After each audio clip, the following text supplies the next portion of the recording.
صل على سيدنا ومولانا محمد وعلى بسم اللہ الرحمن الرحیم۔ السلام علیکم ناظرین و سامعین کرام۔ پروگرام یاد الہی دیکھنے کے لیے، یاد الہی کے سابقہ تمام پروگرامز دیکھنے کے لیے، بالخصوص وظائف دیکھنے، سننے، جاننے اور پڑھنے کے لیے آپ ہمارے یوٹیوب چینل یاد الہی یعنی YAADSPEILAHI یوٹیوب چینل یاد الہی کو سبسکرائب بھی کیجئے، لائک بھی کیجئے، کمنٹس بھی کیجئے، تاکہ یاد الہی کے مختلف پروگرامز سے اور وظائف سے آپ مکمل رہنمائی حاصل کر سکیں۔ جی ناظرین و سامعین، پروگرام یاد الہی میں روزانہ عظیم ہستیوں کے تذکارے پاک کیے جاتے ہیں اور اس کے ساتھ ساتھ کچھ ایسے موضوعات پر گفتگو ہوتی ہے جن سے آپ کو رہنمائی حاصل ہوتی ہے۔ آج سیدنا ابو ذر غفاری رضی اللہ تعالیٰ عنہ آپ کے تذکارے پاک ہوں گے۔ اس سے پہلے کتاب الشفا سے آج کا خاص وظیفہ، اکثر ہمارے ویورز اور لسنرز بار بار گردے کی پتھری، پیتے کی پتھری یا گردوں سے درد کے حوالے سے وظائف پوچھتے ہیں، تو گردے مثانے یا پیتے کی پتھری ہو، یعنی گال بلیڈر ہو یا کڈنی سٹون ہو، اس حوالے سے سورہ بقرہ پہلا پارہ سورۃ البقرہ اس کی آیت مبارکہ 74، سورۃ البقرہ آیت مبارکہ 74 کو 41 بار پڑھ کر پانی پر دم کر کے مریض کو دیں۔ اول آخر تعقدات میں درود پاک پڑھ لیں اور مریض کو دم کر کر یہ پانی دیں اور مریض اس وقت تک یہ پانی پیتا رہے جب تک مکمل افاقہ نہ ہو، انشاءاللہ شفا نصیب ہوگی۔ آیت مبارکہ اور اس کا ترجمہ آپ سماعت فرما لیں۔ اللہ سبحانہ وتعالی ارشاد فرماتا ہے وَإِنَّ مِنَ الْحِجَارَةِ لَمَا يَتَفَجَّرُ مِنْهُ الْأَنْهَارُ وَإِنَّ مِنْهَا لَمَا يَشَّقَّقُ فَيَخْرُجُ مِنْهُ الْمَاءُ وَإِنَّ مِنْهَا لَمَا يَهْبِطُ مِنْ خَشْيَةِ اللَّهِ وَمَا اللَّهُ بِغَافِلٍ عَمَّا تَعْمَلُونَ۔ ترجمہ کچھ یوں، اللہ سبحانہ وتعالی فرماتا ہے بے شک ان میں سے بعض وہ پتھر بھی ہیں جو پھٹ جاتے ہیں تو ان سے پانی ابل پڑتا ہے، پانی کے چشمے جاری ہو جاتی ہیں، اور بے شک ان میں سے بعض پتھر ایسے بھی ہیں جو اللہ کے خوف سے گر پڑتے ہیں، اور بعض چشمے ایسے ہیں کہ جن سے نہریں جاری ہو جاتی ہیں، اور اللہ فرماتا ہے اور اللہ تمہارے کاموں سے بے خبر نہیں۔ اسی طرح بعض اوقات گردوں میں درد بھی ہوتی ہے پتھری کی وجہ سے، تو گردے کی درد سے نجات کا روحانی علاج وہ یہ ہے کہ سورہ الم نشرح بسم اللہ الرحمن الرحیم کے ساتھ وضو کی حالت میں 11 مرتبہ پڑھیں، لیکن بارش کے پانی پر، بارش جب ہو، بارش کا پانی اکٹھا کر لیا جائے کسی صاف برتن میں، تو 11 مرتبہ سورہ الم نشرح بسم اللہ الرحمن الرحیم کے ساتھ باوضو اس بارش کے پانی پر پڑھ کر دم کریں۔ اول آخر تعقدات میں کم از کم 3 مرتبہ درود پاک پڑھ لیں، اور دن میں 4 مرتبہ اس دم کیے ہوئے بارش کے پانی کو 3 گھونٹ پئیں۔ وہ 4 مرتبہ کب پئیں گے؟ صبح ناشتے سے پہلے یہ 1 مرتبہ، پھر ظہر کے وقت 2 مرتبہ، پھر عصر کے بعد 3 مرتبہ، اور پھر سوتے وقت 4 مرتبہ۔ یہ 4 مرتبہ دن میں 3 گھونٹ پانی پئیں، اور ہر بار پانی پینے سے پہلے 7 مرتبہ درود ابراہیمی پڑھ لیں۔ نماز میں جو ہم درود پاک پڑھتے ہیں مکمل یہ پڑھیں، انشاءاللہ گردے کی بیماری اور دیگر جو گردے سے ریلیٹڈ بیماریاں ہیں، گردے کی پتھری بھی اگر ہے یا پتھری کا بھی درد ہے، تو اللہ تعالیٰ ان تمام بیماریوں سے شفا عطا فرمائے گا۔ تو یہ گردے، مثانے، پتے کی پتھری اور ان اعضاء کے درد اور یورین سے ریلیٹڈ جو جلن چبھن ہوتی ہے، درد ہوتی ہے، یا یورین تھوڑا تھوڑا آتا ہو، تو یہ یورالوجسٹ سے ریلیٹڈ جتنی ڈیزیزز ہیں، جتنی بیماریاں ہیں، ان میں یہ 2 وظائف آپ کو ضرورت ہے، ضرور اپنے معمول کا حصہ بنائیں، انشاءاللہ اللہ تعالیٰ شفا عطا فرمائے گا۔ اپنے اعزاء اقرباء، رشتہ دار، دوست احباب، پڑوسی، محلے دار، امت مسلمہ تک پہنچائیے۔ میرے آپ کے ہمارے بتانے سے امت مسلمہ سے ہمارے کسی بھی مسلمان بہن بھائی، کسی مسلمان فرد کا فائدہ ہوتا ہے، انشاءاللہ یہ ہمارے لیے دین و دنیا آخرت میں بھلائی، فائدے، نجات اور شفا کا باعث ہوگا۔ اللہ سبحانہ و تعالی ہمیں آسانیاں عطا فرمائے، ہمیں آسانیاں بانٹنے والا بنائے، مشکلات سے ہماری حفاظت فرمائے، آمین۔ جی ناظرین و سامعین، سیدنا ابو ذر غفاری رضی اللہ تعالی عنہ صحابی رسول، السابقون الاولون من المہاجرین والانصار، السابقون الاولون میں خاص طور پر شامل، پھر رضی اللہ عنہم ورضوا عنہ کے مصداق، اور نبی رحمت صلی اللہ علیہ وآلہ وسلم پر سب سے پہلے ایمان لانے والوں میں، آقا کریم صلی اللہ علیہ وآلہ وسلم کی بارگاہ میں حاضر رہنے والوں میں، اسلام کی خاطر قربانیاں دینے والوں میں آپ شامل ہیں۔ تفصیل سے آپ کا تذکرہ پاک ہوگا۔ آپ کا اسم گرامی جندب بن جنادہ ہے، اصل نام جندب ہے، اور اپنی کنیت ابو ذر، اس سے آپ زیادہ معروف ہیں، مشہور ہیں، جانے جاتے ہیں۔ تو یوں سیدنا ابو ذر غفاری رضی اللہ عنہ آپ کہلاتے ہیں۔ قبیلہ آپ کا بنو غفار یا بنو غفار، دونوں پروننسیشن جو ہیں، دونوں تلفظ جو ہیں ان کے ساتھ بولا جاتا ہے۔ عربک کے کئی الفاظ ایسے ہیں جن کے تلفظ جو ہیں وہ 2 طریقوں سے 3 طریقوں سے بھی بولے جا سکتے ہیں۔ اسی طرح آپ کے قبیلے کا اگر ہم ذکر کریں، بنو غفار کا، تو عرب ہی کا ایک ذیلی قبیلہ، اس قبیلے کا معاملہ یہ تھا کہ یہ مکہ المکرمہ سے تھوڑا ایک طرف، ایک سائیڈ پر واقع ہے، یہاں لوگ اس قبیلے کے لوگ جو ہیں وہ رہتے تھے۔ تو اکثر اس قبیلے کے قریب سے جو قافلے گزرتے، جو لوگ گزرتے، جو مسافر گزرتے، اس قبیلے کے لوگ ان قافلے والوں پر حملہ کر دیتے یا لوگوں پر حملہ کرتے، اور ڈاکہ زنی، راہ زنی اس قبیلے کے اکثر لوگوں کا پیشہ تھا۔ نبی رحمت صلی اللہ علیہ وآلہ وسلم کی ولادت باسعادت ہوئی، کائنات حقیقت میں روشن ہو گئی، اور وہ کسریٰ کے، قیصر و کسریٰ کے وہ کنگرے گر گئے۔ اسی طرح شیطان نے واویلا کیا، شیطان نے شور مچایا، کئی نشانیوں کا ظہور ہوا۔ سیدہ آمنہ رضی اللہ تعالی عنہا طیبہ طاہرہ، آپ نے جو آقا کریم صلی اللہ علیہ وآلہ وسلم کی ولادت باسعادت پر نور ظاہر ہوا، اس سے بصرہ کے، شام کے محلات وہ دیکھ لیے، تو کئی نشانیوں کا ظہور ہوا۔ جب آقا کریم صلی اللہ علیہ وآلہ وسلم نے اپنا مبارک بچپن گزارا، پھر مبارک لڑکپن گزارا، پھر نوجوانی مبارک، پھر مبارک جوانی، اور پھر 40 برس کی عمر مبارکہ تک پہنچے آقا کریم صلی اللہ علیہ وآلہ وصحبہ وبارک وسلم، تو اللہ رب العزت کے حکم کے مطابق نبی کریم صلی اللہ علیہ وآلہ وسلم نے نبوت و رسالت کا اظہار فرمایا، اعلان فرمایا۔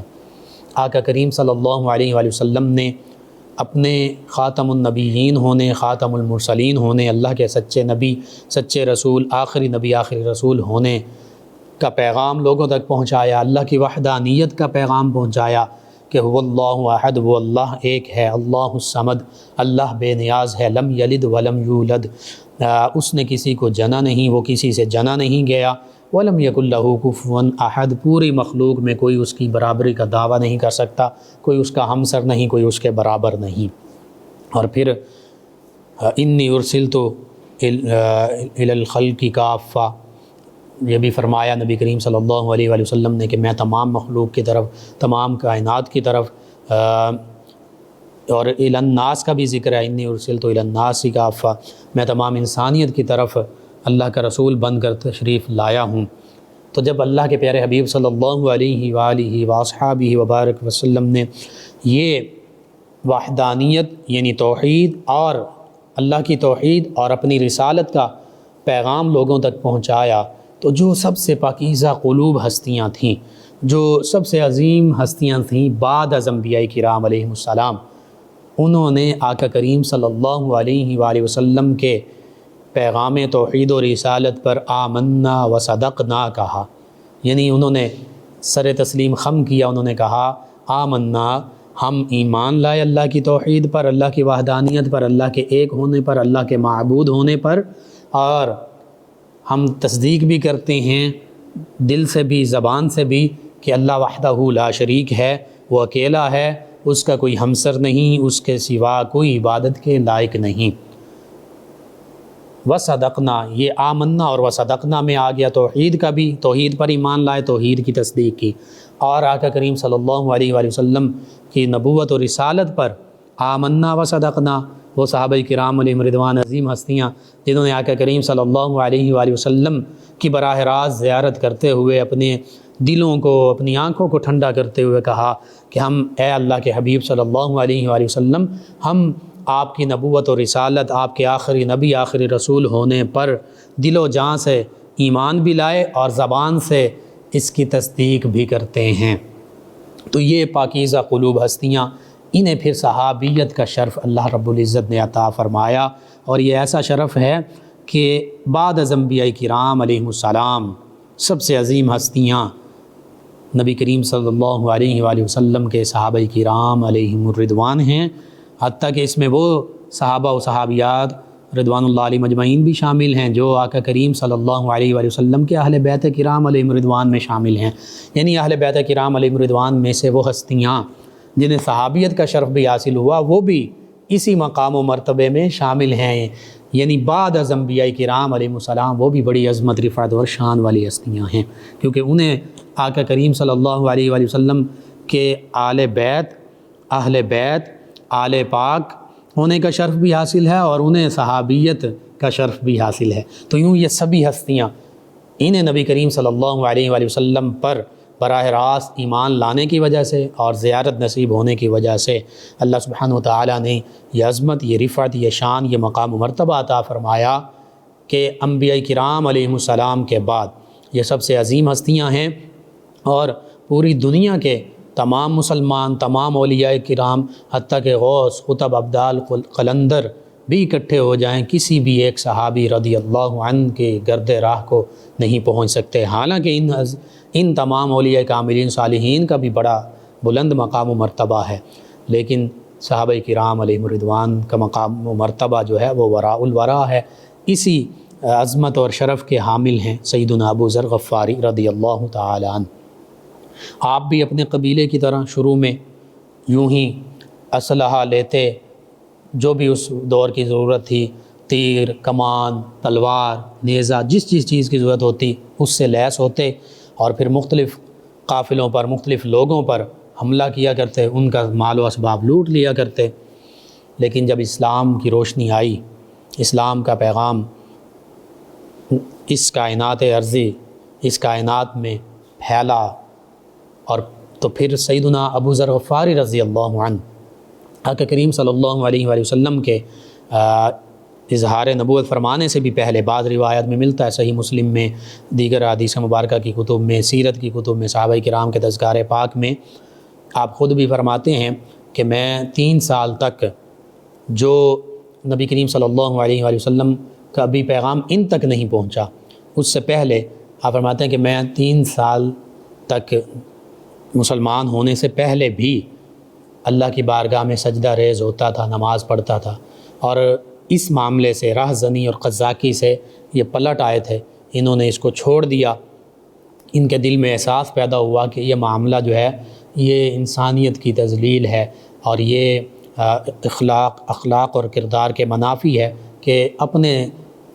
جیسے انسانوں کو، لوگوں کو بلا وجہ ظلماً ان کو لوٹا جائے، ان سے مال و اسباب چھین لیا جائے، اور ان کو نقصان پہنچایا جائے۔ تو آپ نے کنارہ کشی اختیار کر لی ان تمام معاملات سے، پھر اور بتوں کی پوجا سے بھی دور رہے۔ تو جب نبی کریم صلی اللہ علیہ وآلہ وسلم نے اسلام کا پیغام عام کیا اور لوگوں کو بتایا کہ یہ بت جو ہیں یہ خدا نہیں ہیں، یہ ہمارے اپنے ہاتھوں سے بنائے ہوئے ہیں، تو ہاتھوں سے بنایا ہوا خدا کیسے ہو سکتا ہے جو نہ بول سکتا ہے نہ سن سکتا ہے، اور جو مخلوق ہے اللہ تو وہ ہے جو خالق ہے، وہ ساری کائنات کا پیدا فرمانے والا ہے، یہ بت تو مخلوق ہیں، انہیں تو ہم نے خود کریٹ کیا، اپنے ہاتھوں سے بنایا ہے۔ تو جب یہ پیغام سیدنا ابو ذر غفاری رضی اللہ عنہ کے کانوں میں پڑا، لوگ مکۃ المکرمہ آتے تھے، کوئی حج کی غرض سے، کوئی تجارت کی غرض سے، کوئی دیگر معاملات کے حوالے سے۔ تو جب یہ پیغام ان کے کانوں میں پہنچا سیدنا ابو ذر غفاری رضی اللہ عنہ کے، تو انہوں نے بڑا اس کو پسند کیا، اور ان کے بھائی انیس انہوں نے بھی بعد میں اسلام قبول کیا، صحابیت کا شرف پایا۔ تو یہ شاعر تھے، انہیں کہا، یہ مکۃ المکرمہ آ رہے تھے، غالباً سیدنا ابو ذر غفاری رضی اللہ عنہ کی والدہ بیمار تھیں یا کوئی اور معاملہ تھا جس وجہ سے یہ خود فوری مکۃ المکرمہ نہ آ سکے۔ تو اپنے بھائی کو جب یہ مکۃ المکرمہ آنے لگے، انہوں نے کہا کہ وہ جو اللہ کے نبی تشریف لائے ہیں، ان کا جو پیغام ہے ان پر غور کرنا، ان سے ملاقات کرنا، اور مجھے آ کے بتانا کہ ان کا پیغام کیا، وہ کیا فرماتے ہیں، وہ کیا کہتے ہیں۔ انیس جو ہیں یہ مکۃ المکرمہ آئے، جو بھی ان کی مصروفیت تھی، مشاعرہ کا ذکر کیا گیا کہ کسی مشاعرے میں شریک ہونا تھا، تو آقا کریم صلی اللہ علیہ وآلہ وسلم کا پیغام انہوں نے حاصل کیا، اور غالباً نبی کریم صلی اللہ علیہ وآلہ وسلم سے ملاقات ہوئی۔ واپس جب گئے تو جا کر سیدنا ابو ذر غفاری رضی اللہ عنہ کو بتایا کہ بالکل وہ اللہ کے نیک بندے ہیں، وہ برائی سے روکتے ہیں، برے کاموں سے، ظلم سے منع کرتے ہیں، وہ اچھے نیک کاموں کا حکم دیتے ہیں، انصاف کا حکم دیتے ہیں۔ تو سیدنا ابو ذر غفاری رضی اللہ عنہ نے ان باتوں کو قبول کیا، لیکن آپ کی دلی تسلی اور تشفی نہ ہوئی۔ پھر آپ نے خود مکۃ المکرمہ کی جانب رخت سفر باندھا اور مکۃ المکرمہ حاضر ہو گئے۔ جب آپ مکۃ المکرمہ حاضر ہوئے، چونکہ آپ کو یہ پتہ چل چکا تھا کہ مکۃ المکرمہ کے لوگ جو ہیں وہ نبی کریم رؤوف الرحیم علیہ الصلاۃ والتسلیم سے دشمنی رکھے ہوئے ہیں، یعنی چند ایک لوگوں نے صحابیت کا شرف پا لیا ہے، اسلام لے آئے ہیں۔ چونکہ نبی کریم صلی اللہ علیہ وآلہ وسلم نے ابتدائی جو 3 سال ہیں یہ پوشیدہ اسلام کا پیغام جو ہے وہ لوگوں تک پہنچایا، کھلے عام نہیں پہنچایا۔ اس کی وجہ یہ تھی کہ بڑے بڑے جو کفار مکہ کے سردار تھے، انہوں نے اسلام کے پیغام کی نفی کی اور اس کو قبول بھی نہیں کیا، بلکہ دشمنی پر اتر آئے۔ تو اب جو بھی صحابی رضی اللہ عنہ اپنے اسلام کو ظاہر کرتے تو انہیں زد و کوب کیا جاتا، ان پر ظلم و ستم کیا جاتا، انہیں مارا پیٹا جاتا۔ تو سیدنا ابو ذر غفاری رضی اللہ عنہ فرماتے ہیں کہ میں مکۃ المکرمہ آیا، حرم مکہ میں کعبۃ اللہ بیت اللہ کے حرم میں بیٹھ گیا، پورا دن گزر گیا۔ تو اس ڈر سے کہ اگر میں لوگوں سے پوچھوں گا تو یہ سمجھیں گے کہ یہ بھی انہی کے دین پر ہیں، تو مجھے ماریں پیٹیں گے۔ کہتے ہیں کہ میں خاموش رہا۔ شام کے وقت سیدنا علی المرتضیٰ کرم اللہ وجہ الکریم، آپ نے دیکھا کہ ایک مسافر بیٹھا ہے، تو آپ سیدنا ابو ذر غفاری رضی اللہ عنہ کی طرف آئے اور پوچھا کہ آپ مسافر ہیں، آپ میرے ساتھ چلیں، رات میرے پاس رہیے۔ سیدنا ابو ذر غفاری رضی اللہ عنہ خاموشی سے چل پڑے۔ رات کو سیدنا علی المرتضیٰ کرم اللہ وجہ الکریم کے مہمان بنے، مہمان نوازی کی گئی۔ صبح پھر دوبارہ کوئی بات کسی قسم کی نہیں کی کہ میں کس مقصد کے لیے آیا ہوں، پھر دوبارہ حرم کعبہ میں آ کر بیٹھ گئے۔ پھر اسی طرح دن گزر گیا۔ پھر سیدنا علی المرتضیٰ کرم اللہ وجہ الکریم دوسرے دن آئے، پھر مسافر سمجھ کر انہیں مہمان سمجھ کر اپنے ساتھ لے گئے، رات اپنے پاس ٹھہرایا، مہمان نوازی کی۔ صبح پھر یہ حرم مکہ میں آ گئے۔ اسی طرح 2-3 دن یہ ہوتا رہا۔ تیسرے دن جب سیدنا علی المرتضیٰ کرم اللہ وجہ الکریم ان کو اپنے ساتھ لائے تو پوچھا کہ اے اللہ کے بندے، آپ کس نیت سے، کس وجہ سے یہاں مکۃ المکرمہ میں ہیں؟ تو انہوں نے سیدنا ابو ذر غفاری رضی اللہ عنہ نے پھر اپنا ماجرا بڑی رازداری سے بیان کیا، اور رازدارانہ الفاظ میں، مبہم الفاظ میں۔ تو سیدنا علی المرتضیٰ کرم اللہ وجہ الکریم نے فرمایا کہ آپ میرے پیچھے چلتے آئیے، اور اگر کہیں کوئی ایسا خطرہ یا خوف محسوس ہوا کہ کفار مکہ ہم پر حملہ کرنا چاہتے ہیں، مارنا پیٹنا چاہتے ہیں، تو میں نیچے بیٹھ جاؤں گا کسی بہانے سے، جوتی سیدھی کرنے یا کسی بھی بہانے سے، اور آپ آگے چلتے رہیے گا۔ یعنی یوں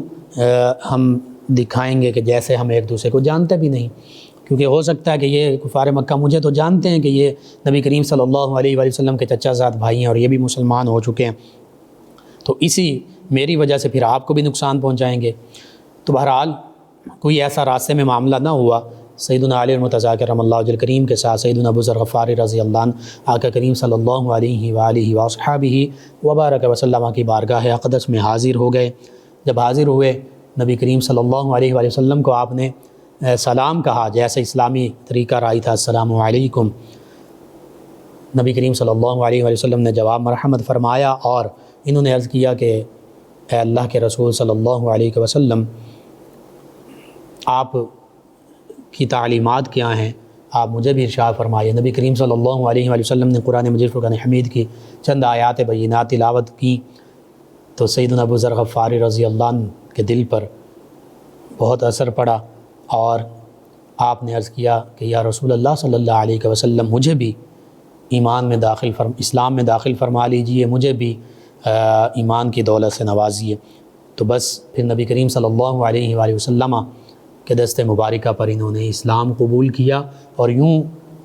پہلے اسلام قبول کرنے والوں میں السابقون الاولون میں سیدنا ابو ذر غفاری رضی اللہ تعالی عنہ شامل ہوئے۔ ان کی زندگی جو ہے، اس سے یہی پتہ چلتا ہے کہ بعض اوقات بحیثیت انسان گمراہی کی دلدل میں غرق ہوتا ہے، انسان برائیوں میں ڈوبا ہوا ہوتا ہے، انسان برے اعمال میں پڑ جاتا ہے، تو اصل میں تو انسان وہ ہے، چونکہ انسان انس اور نسیان سے یہ لفظ انسان جو ہے ماخوذ ہے، انس سے ہو تو اس کا معنی ہے انس یعنی محبت کرنے والا۔ انسان کے دل میں اللہ تعالیٰ نے محبت کا جذبہ رکھا ہے، وہ اللہ کی محبت ہے، وہ اللہ کے حبیب صلی اللہ علیہ وآلہ وسلم کی محبت ہے، وہ صحابہ کرام، اہل بیت کرام، اولیاء کاملین کی محبت ہے، وہ متقی ہمارے مسلمان بھائیوں کی محبت ہے جو تقوی والے ہیں، امت مسلمہ کی محبت ہے۔ پھر اس کے بعد دیکھیے وہ والدین کے ساتھ محبت ہے، والدین کی اولاد کے ساتھ محبت ہے، میاں بیوی کی محبت ہے، جو جائز محبتیں ہیں وہ ساری اللہ تعالیٰ نے انسان کے دل میں رکھیں۔ بعض کا شیطان کی طرف سے ناجائز محبتوں کا معاملہ بھی ہوتا ہے۔ تو اب انس سے محبت یہ انسان کے دل میں رکھ دی گئی۔ دوسرا ہے نسیان، انسان کا مادہ بعض علماء نے کہا کہ نسیان سے ہے، بھول جانے والا۔ تو بالکل یہ بھی بات ہے، بھول چوک کر کوئی نہ کوئی گناہ کر بیٹھتا ہے، غلطی کر بیٹھتا ہے، تو فوراً اللہ کی طرف رجوع کر لے، توبہ کر لے، تو پھر اللہ کی محبت کا اللہ کی محبت کا تقاضا یہی ہے کہ اگر بحیثیت انسان کوئی گناہ کر بیٹھا، کوئی غلطی کر بیٹھا، کوئی برائی کر بیٹھا، تو اللہ کی طرف لوٹ آئے، توبہ کر لے۔ سیدنا ابو ذر غفاری رضی اللہ عنہ کا معاملہ یہی ہے کہ اگرچہ بظاہر پہلے ڈاکو تھے، راہزن تھے، قزاق تھے، اس معاملے میں تھے اسلام قبول کرنے سے پہلے، اور جب اللہ اور اللہ کے حبیب صلی اللہ علیہ وسلم کا بالخصوص پیغام سنا تو اس چیز سے بھی پلٹ آئے، اور دل میں رقت اور نرمی پیدا ہو گئی، وہ اللہ کی محبت پیدا ہو گئی، اللہ کے حبیب صلی اللہ علیہ وسلم کی محبت پیدا ہو گئی، مخلوق کی محبت آ گئی، انسانیت سے محبت آ گئی۔ تو یہ سیدنا ابو ذر غفاری رضی اللہ عنہ کی زندگی سے ایک سبق ہمیں یہ بھی ملتا ہے کہ اگر میں، آپ، ہم میں سے کوئی بھی کسی برے کام پر مائل ہے، کسی برائی میں مبتلا ہے، کسی گناہ کے کام میں مبتلا ہے، حقوق اللہ کے حوالے سے پورے نہیں کر رہا، یا حقوق العباد کے حوالے سے انسانوں سے کے حقوق چھین رہا ہے، غصب کر رہا ہے، چوری، ڈاکہ زنی، کسی بھی اور معاملے میں مبتلا ہے، شراب، جوا، زنا، کتنی برائیاں ہیں، کسی بھی بیماری میں، کسی بھی گناہ میں مبتلا ہے، یہ اس طرح کی اخلاقی روحانی بیماری میں، تو وہ اللہ تعالیٰ کی بارگاہ میں توبہ کر لے۔ جب توبہ کر لے گا تو پھر وہ اللہ کا محبوب بندہ بن جائے گا۔ ان اللہ یحب التوابین ویحب المتطہرین، اللہ سبحانہ وتعالیٰ فرماتا ہے کہ بے شک اللہ تعالیٰ بہت زیادہ توبہ کرنے والوں کو بھی اپنا محبوب بنا لیتا، انہیں بھی پسند فرماتا ہے، ان سے محبت فرماتا ہے، اور جو بہت زیادہ پاک صاف رہتے ہیں، پاکیزگی اختیار کرتے ہیں، جسمانی حوالے سے بھی پاک صاف رہتے ہیں، اپنے قلب و روح کو، ذہن کو پاک صاف رکھتے ہیں، تو اللہ فرماتا ہے یہ اللہ کے محبوب بندے ہیں، اللہ تعالیٰ ان سے محبت فرماتا ہے، یہ اللہ کے پسندیدہ بندے بن جاتے ہیں۔ بہرحال سیدنا ابو ذر غفاری رضی اللہ عنہ جب اسلام قبول کیا، اب یہ عرض کرنے لگے یا رسول اللہ صلی اللہ علیہ وسلم، مجھے آپ حکم دیجئے میں اپنے اسلام کا اظہار کروں۔ نبی رحمت صلی اللہ علیہ وآلہ وسلم نے پہلے انہیں منع فرما دیا کہ نہیں، اور منع اسی وجہ سے فرمایا، حکمت تھی کہ اگر آپ اسلام کا اظہار کریں گے تو یہ کفار مکہ آپ کو ایذا دیں گے، تکلیف دیں گے،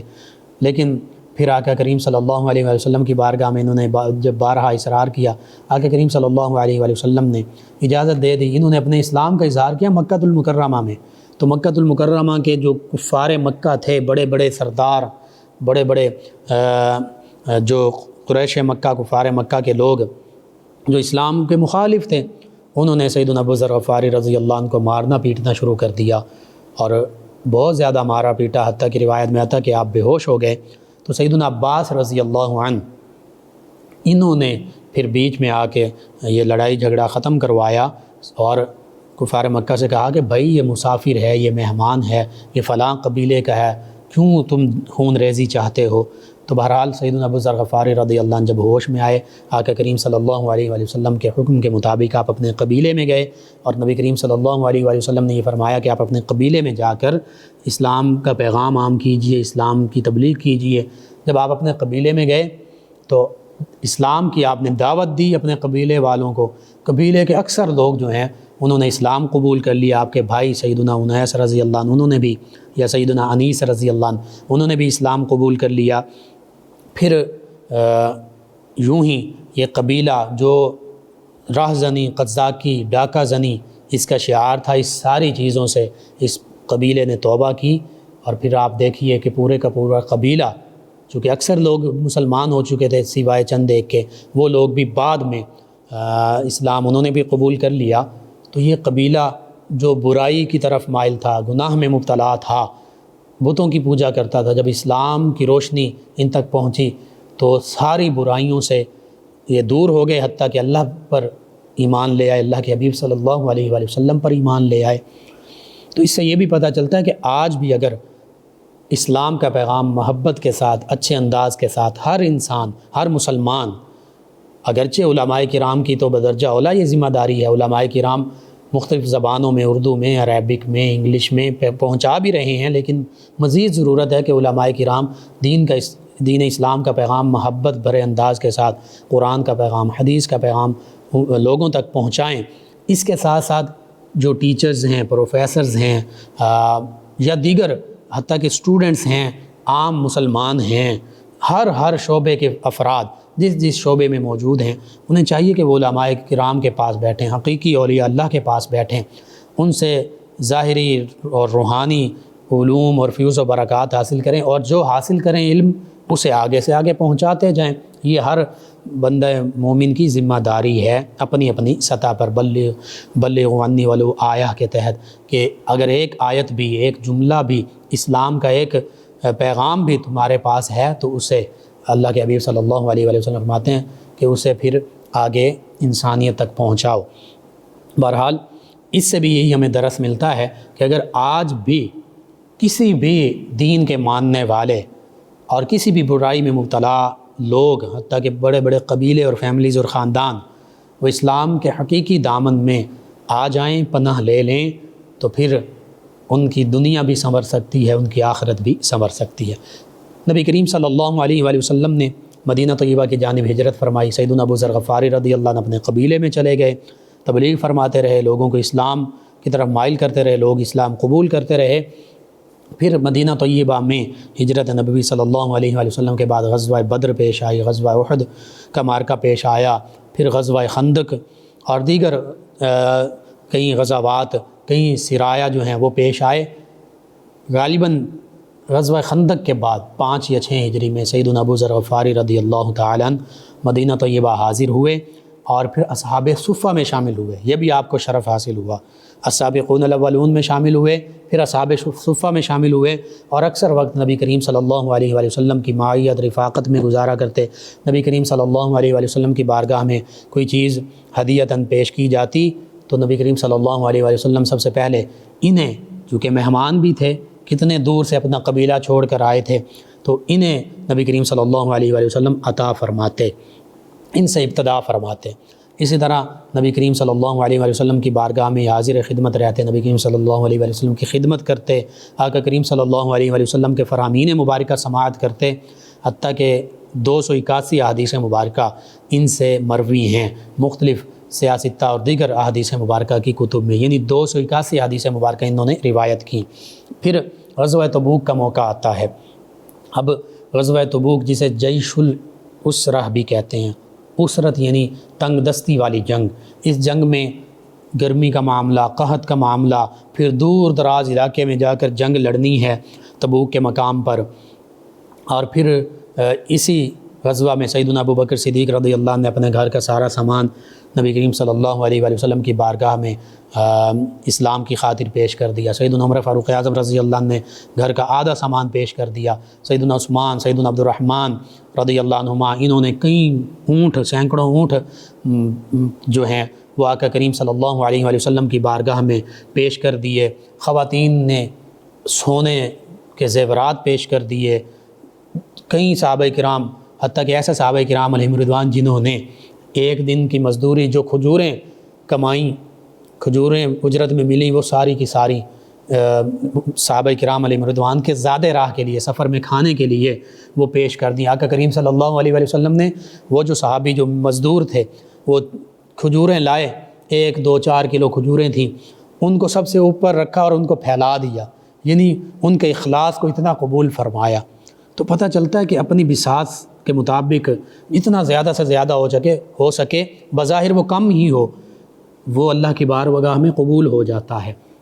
اور ایسے سیدنا ابو بکر رضی اللہ عنہ کے سارا گھر کا سامان اللہ کی بارگاہ میں پیش کر دیا، اللہ کے حبیب صلی اللہ علیہ وآلہ وسلم کی بارگاہ میں پیش کر دیا۔ آقا کریم صلی اللہ علیہ وآلہ وسلم نے پوچھا کہ گھر والوں کے لیے کیا رکھا؟ تو عرض کیا یا رسول اللہ صلی اللہ علیہ وسلم، اللہ اور اس کے رسول صلی اللہ علیہ وآلہ وسلم کو گھر والوں کے لیے چھوڑ آئے ہوں، یعنی اللہ اور اس کے حبیب کی محبت گھر والوں کے لیے ہے تو سب کچھ ہے۔ سیدنا ابو ذر غفاری رضی اللہ عنہ، آپ کا جانور سست تھا تو صحابہ کرام علیہم رضوان نبی کریم صلی اللہ علیہ وسلم تبوک کی جانب چل پڑے، اونٹوں پر، گھوڑوں پر، سواریوں پر، تو آپ اپنی سواری پر سوار ہوئے، لیکن سواری جو ہے وہ کمزور تھی، بہت آہستہ چلتی تھی، اس کو چلانے کی کوشش کی، نہیں، آہستہ آہستہ چل رہی ہے۔ اب دل میں یہ ہے کہ میں کہیں پیچھے نہ رہ جاؤں، تو اس سواری کو وہیں چھوڑا، اپنا سامان جو بھی تھا وہ ساتھ لیا، جو سامان حرب تھا، لڑنے کے لیے جو بھی سامان تھا، زیادہ راہ تھا، اپنے ساتھ لیا، پشت پر باندھا اور پیدل چل پڑے۔ کہیں دوڑ رہے ہیں، کہیں چل رہے ہیں، دوڑتے دوڑتے چلتے چلتے تبوک کے قریب پہنچے۔ نبی کریم صلی اللہ علیہ وآلہ وسلم نے جب دور سے دیکھا کہ گرد اڑ رہی ہے تو فرمایا کہ ابو ذر ہی ہوگا۔ صحابہ کرام علیہم رضوان نے بھی غور سے دیکھا تو عرض کیا یا رسول اللہ صلی اللہ علیہ وسلم، ابو ذر ہی ہیں۔ تو نبی کریم صلی اللہ علیہ وآلہ وسلم نے پھر ان کے لیے فرمایا کہ یہ تنہا ہی چلتے ہیں اور تنہا ہی یہ وصال پائیں گے اور جنت میں بھی تنہا جائیں گے۔ اور پھر وہ 2 نشانیاں آقا کریم صلی اللہ علیہ وآلہ وسلم کے فرامین مبارک کے مطابق یہیں دنیا میں پوری ہو گئیں اور تیسری بھی پوری ہوگی، جنت میں جائیں گے اپنی شان کے ساتھ تنہا۔ تو غزوہ تبوک میں یوں شامل ہوئے، دیگر غزوات میں بھی بعد میں شامل رہے۔ اور پھر سیدنا ابو بکر صدیق، سیدنا عمر فاروق اعظم رضی اللہ عنہ، ان سبھی خلفائے راشدین، سیدنا عثمان رضی اللہ عنہ، ان کے عہد مبارکہ میں موجود رہے۔ یہ بہت زیادہ قناعت پسند تھے، مال و دولت سے بہت دور رہتے تھے، انہوں نے بالکل ایک سائیڈ پر رہتے تھے، دنیاوی خواہشات، دنیاوی آسائشات ان کے پیچھے کبھی نہیں پڑے، بلکہ جب سیدنا عثمان ذو النورین رضی اللہ عنہ کی عہد خلافت آیا تو مدینہ طیبہ سے باہر مقام ربضہ یہاں پر انہوں نے قیام کیا، ایسے ہی کچا سا مکان، جھونپڑی اور سادہ سی خوراک، کسی قسم کا کوئی مال و دولت نہیں ہے اپنے پاس، کسی قسم کی کوئی چیز دنیا کی اکٹھی نہیں کی، اور اب آخری وقت ہے، وصال پانے لگے ہیں، تو اپنی زوجہ سے ام ذر رضی اللہ عنہ ان سے فرماتے ہیں کہ اے ام ذر، میرا وصال کا وقت قریب ہے اور میں نے نبی کریم صلی اللہ علیہ وآلہ وسلم سے جب ہم ان کی بارگاہ میں حاضر تھے، آقا کریم صلی اللہ علیہ وسلم کی بارگاہ میں، تو سنا تھا کہ تم میں سے، آقا کریم نے فرمایا تھا تم میں سے ایک شخص ایسا ہوگا جو بالکل تنہا علیحدگی میں وصال پائے گا۔ تو فرماتے اپنی زوجہ سے فرمانے لگے کہ مجھے یقین ہے کہ میرے جو وہ ساتھی تھے وہ اللہ کی بارگاہ میں حاضر ہو گئے، میں ہی اکیلا بچ گیا ہوں، تو میں یہاں پر وصال پاؤں گا۔ جب میرا وصال ہو جائے تو باہر دیکھنا کوئی قافلہ آ رہا ہوگا، ان سے کہنا وہ میرا جنازہ پڑھا دیں گے۔ تو بس ان کا وصال ہوا 32 ہجری میں، تو ان کی زوجہ نے دیکھا تو ایک قافلہ چلا آ رہا ہے۔ جب وہ قافلہ قریب آیا تو انہوں نے پکارا کہ اے اللہ کے بندوں، یہاں ایک صحابی رسول صلی اللہ علیہ وآلہ وسلم وہ وصال پا گئے ہیں، ان کے تجہیز و تکفین میں شامل ہو جاؤ، تو وہ بھی صحابہ کرام اس قافلے میں شامل تھے۔ سیدنا عبداللہ بن مسعود رضی اللہ عنہ بالخصوص ان کا ذکر ملتا ہے۔ تو وہ جب آئے انہوں نے دیکھا سیدنا ابو ذر غفاری رضی اللہ عنہ وصال پا چکے ہیں، اور بعض روایت میں یہ کہ ان کے وصال پہ آنے سے پہلے کچھ باتیں بھی ہوئیں۔ بہرحال سیدنا عبداللہ بن مسعود رضی اللہ عنہ نے ان کی نماز جنازہ پڑھائی اور وہیں پر ان کی تدفین کی گئی۔ یہ سیدنا ابو ذر غفاری رضی اللہ عنہ کہ پہلی زندگی کیسے تھی، کیسے اسلام میں کنورٹ ہوئے، کیسے پہلے معاملات کو چھوڑا اور پھر اسلام کے لیے اپنا تن من دھن سب کچھ قربان کر دیا، اور پھر کیسی سادہ زندگی گزاری، حتیٰ کہ بعض اوقات فاقے بھی ہوتے تھے لیکن کبھی اللہ کا شکوہ نہیں کیا۔ یہ آج کہ ہمارے تمام مسلمانوں کے لیے بالعموم اور بالخصوص ہمارے وہ مسلمان بہن بھائی، وہ مسلمان خاندان کہ جن کو آزمائش ہے اس حوالے سے کہ فاقوں کی نوبت آ جاتی ہے، سیدنا ابو ذر غفاری رضی اللہ عنہ بالخصوص ان کے لیے مشعل راہ، آقا کریم صلی اللہ علیہ وسلم کی ذات مشعل راہ۔ اکثر سیدہ عائشہ صدیقہ فرماتی ہیں کئی کئی دن تک گھر میں چولہا نہیں جلتا تھا۔ اہل بیت اطہار علیہ رضوان کا یہ معاملہ، صحابہ کرام علیہ رضوان، بعض کا صرف کھجوروں پر گزارا کیا جاتا تھا۔ تو بس اللہ سبحانہ وتعالی سے یہ دعا، اللہ تعالی ہمیں ان عظیم ہستیوں کی محبت اور ان کے نقش قدم پر چلنے والا بنائے، ان ہستیوں کے تصدق سے عالم اسلام کو سربلندیاں عطا فرمائے، آمین۔ اللہم صلی علی سیدنا و مولانا محمد وعلی سیدنا۔ آپ سماعت فرما رہے ہیں پروگرام یاد الہی۔ ناظرین سامعین، اس دوران ہمیں جوائن کیا ہے خیرات علی صاحب ہیں، کہتے ہیں السلام علیکم۔ جی وعلیکم السلام۔ کہتے ہیں کیا حال ہے بھائی؟ جی الحمدللہ۔ کہتے ہیں پروگرام از ویری نائس، شکریہ آپ کا۔ محمد شیر صاحب ہیں سرگودا سے، کہتے ہیں مفتی صاحب آپ کو، آپ کی پوری ٹیم کو اور تمام سننے والوں کو سلام۔ جی وعلیکم السلام۔ کہتے ہیں پروگرام روز سنتا ہوں، بہت اچھا لگتا ہے، شکریہ آپ کا بھی۔ آمنہ مظہر صاحبہ ہیں فیصل آباد سے، کہتی ہیں بھائی السلام علیکم۔ جی وعلیکم السلام۔ کہتی ہیں بھائی آپ کا پروگرام بہت اچھا جا رہا ہے، شکریہ آپ کا، تمام ویورز کا، تمام لسنرز کا۔ محمد بوٹا صاحب ہیں ہمارے ساتھ ہمیشہ کی طرح، کہتے ہیں السلام علیکم۔ جی وعلیکم السلام۔ کہتے ہیں اللہ تعالیٰ آپ کو، آپ کی فیملی کو صحت و تندرستی عطا فرمائے، ہر آنے والی پریشانی مصیبت بیماری سے بچائے، اور بار بار مدینہ پاک کی زیارت کروائے، زندگی میں ڈھیروں خوشیاں اور آسانی عطا فرمائے، اور جو اس دنیا سے چلے گئے اللہ تعالیٰ ان کی مغفرت فرمائے اور جنت الفردوس میں اعلیٰ مقام عطا فرمائے، آمین۔ کہتے ہیں میں آپ کو دعاؤں میں یاد رکھوں گا۔ جی اللہ تعالیٰ میرے آپ کے ہم سب کے امت مسلمہ کے حق میں یہ دعائیں قبول فرمائے۔ آپ کا شکریہ، آپ اپنی دعاؤں سے ہمیں نوازتے ہیں۔ ارسلان علی صاحب ہیں فیصل آباد سے، کہتے ہیں کہ السلام علیکم بھائی۔ جی وعلیکم السلام۔ کہتے ہیں کہ how are you? I am fine. کہتے ہیں بھائی وظیفہ اگین ریڈ کر دیں۔ چلیں جی، سورہ بقرہ، سورۃ البقرہ پہلا پارہ آیت مبارکہ 74، اس کو 41 مرتبہ پڑھنا ہے، اور پانی پر دم کر کے مریض کو پلاتے رہیں، انشاءاللہ اللہ تعالیٰ شفا عطا فرمائے گا۔ ایک اور لسنر ہیں اسد صاحب فیصل آباد سے، کہتے ہیں کہ کسی دن جمعۃ المبارک کے دن پر جمعۃ المبارک کی نماز جمعہ کے دن کی فضیلت اور نماز جمعہ کی جو فضیلت ہے، جمعۃ المبارک کے دن کی جو فضیلت ہے، اس کے بارے میں ذکر کریں تفصیل سے۔